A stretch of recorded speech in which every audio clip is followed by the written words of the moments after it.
First of all, I developed atrial fib in 2000, and I was reluctant to do the medication because they just said right off the bat it's for life. Yeah. And my family history on medication wasn't so nice, and so I wasn't excited about to do that.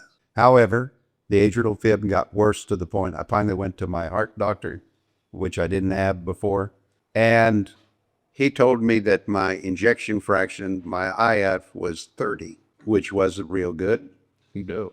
And so I did start taking the medication, and over the period of the next 2 or 3 years, the next time I went to him, it was down to 22. And he asked me to come in a little more frequent. The next time that I came in, it was down to 18. So I asked him, I said, Doc, I said, what's next? He never stuttered. He said, death. In the meantime, I talked with a good friend of mine who is a chiropractor in Washington State. And he said, have you considered stem cells?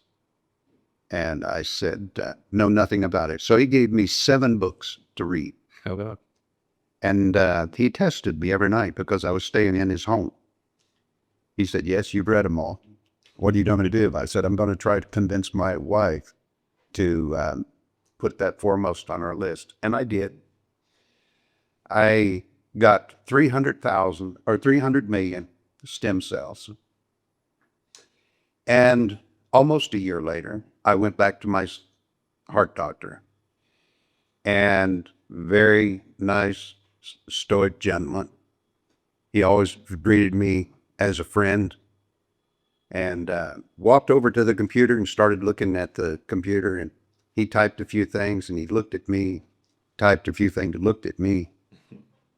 Finally, he said, I've been in this business over 30 years, and you are the very first heart patient with AFib that has got back to normal. I said, what are you talking about? He said, your IF is now back to 50. And he said, that's never happened before with me. I said, so medication is pretty good, right? He looked at me kind of funny. He said, what do you attribute it to?